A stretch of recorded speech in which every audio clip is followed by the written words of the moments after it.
Siapa sih yang tidak mau dihormati orang lain? Apalagi kita ini adalah makhluk sosial yang saling membutuhkan satu sama lain. Tapi poinnya di sini adalah, lalu bagaimana caranya agar kita bisa dihormati dan disegani oleh orang lain? Nah, di video ini saya akan membagikan 8 cara agar orang menghormati dan segan kepada kita. Oke? Langsung saja kita masuk ke cara pertama dan paling penting adalah dengan menghargai dulu diri kita sendiri. Maksudnya begini, jika kita tidak bisa menghargai diri kita sendiri, bagaimana bisa kita menghargai orang lain? Lalu, jika kita tidak bisa menghargai orang lain, bagaimana mungkin orang akan menghargai kita balik? Langkah simpel yang harus kita lakukan untuk menghargai diri kita sendiri adalah seperti membuat diri kita senyaman mungkin, menghilangkan stres, makan makanan kesukaan, menerima diri apa adanya, menerima kekurangan bahkan kelebihan pada diri kita, menjaga sikap kita agar selalu positif, dan sebagainya. Itulah bentuk kita menghargai diri kita sendiri. Barulah setelah itu kita akan bisa menghargai orang lain. Dan jika kita sudah bisa menghargai orang lain, maka orang pun akan menghargai kita balik. Oke, kemudian kita lanjut ke cara kedua agar kita dihormati orang lain adalah dengan bersikap sopan. Dalam kehidupan ini pasti ada yang namanya norma dan etika. Norma dan etika inilah yang akan kita gunakan untuk berinteraksi dengan orang lain. Salah satu norma dan etika dalam berkehidupan adalah sopan santun kita. Dan ingat, kita tidak akan dirugikan sama sekali jika kita bersikap sopan kepada orang lain. Justru orang yang akan respect kepada kita. Seperti slogan yang ada di kantin sekolahan. Anda sopan, kami pun segan. Jadi, jika kita ambil gorengan 3, lalu ngakunya 1, itu termasuk perilaku yang tidak sopan. Oke? Kemudian untuk berperilaku sopan pun, kita harus memperhatikan beberapa hal berikut. Pertama, bahasa kita. Bahasa yang kita gunakan. Ketika kita berinteraksi dengan orang, tolong perhatikan bahasa yang kita gunakan. Pandai-pandailah menyesuaikan bahasa kita dengan situasi dan kondisi yang ada. Bedakan antara bicara dengan teman dengan bicara dengan orang yang lebih tua dari kita.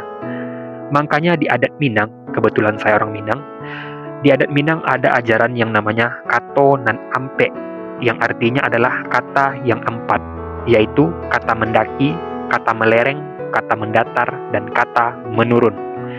Jika kita bicara dengan teman, pakailah kata mendatar. Jika kita bicara dengan orang yang lebih tua, pakailah kata mendaki. Jika kita bicara ke orang yang lebih muda dari kita atau lebih kecil dari kita, maka pakailah kata menurun. Kemudian hal yang harus diperhatikan dalam kesopanan adalah jangan lupa mengucapkan terima kasih dan tolong. Karena ini adalah bentuk dasar dari kesopanan kita. Oke? Kemudian hal yang perlu diperhatikan lagi dalam kesopanan selanjutnya adalah jangan menyinggung perasaan orang lain. Biasanya orang sering tersinggung karena perkataan kita. Makanya, oleh sebab itu, dahulukan pikiran daripada mulut kita. Berpikir dulu sebelum kita berbicara. Kemudian hal yang harus diperhatikan lagi dalam kesopanan adalah jangan membedakan siapapun. Contohnya, jika ada orang baru yang masuk ke tongkrongan kita, maka perlakukanlah dia sama dengan teman kita yang lainnya. Jangan hanya asik dengan sahabat kita saja. Paham ya? Sekarang kita masuk ke cara yang ketiga untuk bisa membuat orang lain menghormati kita. Adalah dengan mendengarkan apa yang sedang dibicarakan. Jika kita berkomunikasi dengan orang lain, mendengarkan adalah hal yang penting karena jika keduanya saling berbicara, itu bukan komunikasi namanya, tapi gila. Dan mendengarkan ini adalah proses aktif dalam sebuah komunikasi. Jadi bukan pasif ya, tapi aktif. Kemudian cara untuk menjadi pendengar yang baik itu bukan hanya diam saja, tapi cobalah untuk mengajukan beberapa pertanyaan kepada orang tersebut. Itu akan menunjukkan bahwa kamu tertarik dalam topik pembahasannya. Nah, kebanyakan orang akan merasa disanjung dan dihargai jika orang mendengarkan ceritanya. Oke? Kemudian cara yang keempat untuk membuat orang menghormati kita adalah jangan terlalu sering memberi alasan. Orang yang sering memberi alasan akan cenderung tidak dapat dipercaya. Hal itu karena ia tidak bisa diandalkan. Jika kamu mengambil sebuah keputusan atas pilihan kamu sendiri, lalu terjadi hal-hal yang tidak terduga, maka tidak ada alasan untuk semua itu. Kamu harus siap bertanggung jawab untuk itu semua. Nah, sifat tanggung jawab inilah yang akan membuat orang menghormati kita. Apalagi dalam urusan percintaan.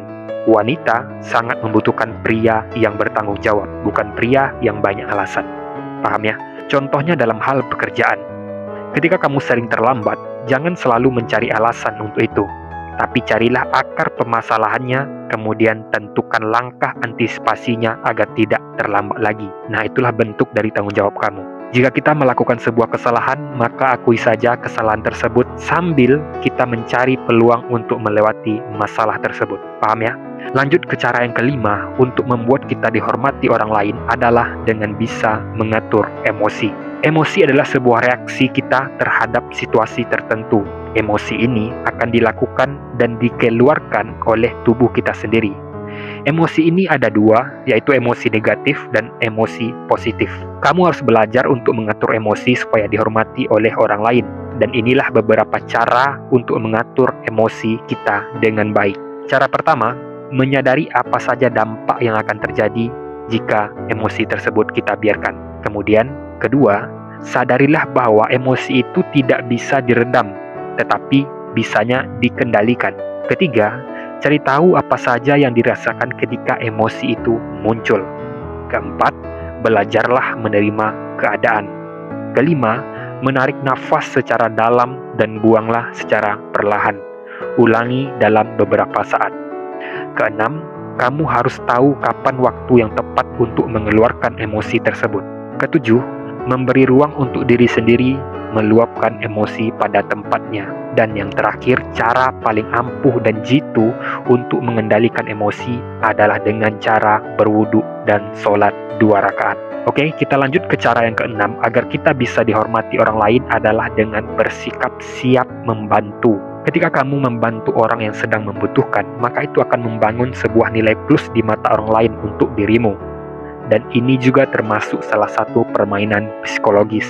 Bahkan, seorang manipulator yang jahat biasanya membuat korbannya merasa membutuhkan pertolongannya dulu. Lalu, kemudian ucuk-ucuk dia datang dengan bala bantuannya. Tujuannya untuk membangun rasa hormat dan respek dari korbannya. Membantu orang lain bukan sekadar kita memberikan sesuatu kepadanya, tetapi kamu bisa membantu seseorang dengan mendengarkan.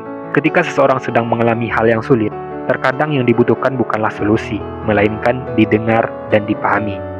Maka dari itu, mendengarkan bukanlah hal yang bisa dianggap sepele. Bahkan, mendengarkan bisa membuat orang lain merasa terbantu.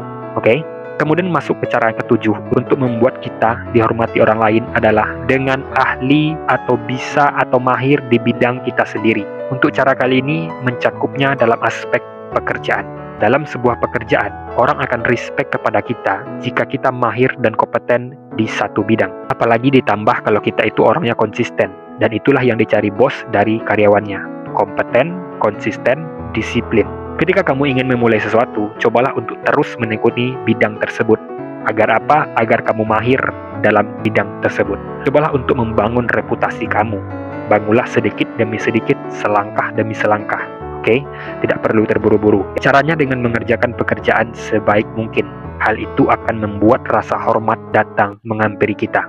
Masuk ke cara ke-8 atau cara terakhir agar kita bisa dihormati oleh orang lain adalah dengan bisa menerima kritik dan saran yang ada. Ketika kamu menerima sebuah kritik, jangan mengabaikannya. Apalagi marah kepada orang yang memberikan kritik tersebut. Jangan. Oke?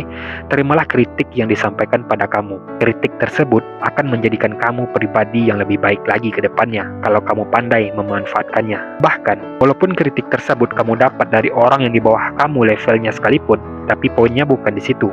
Tetapi poinnya adalah bagaimana kita bisa memanfaatkan sebuah kritik tersebut untuk bisa menjadikan kita pribadi yang lebih baik lagi ke depannya.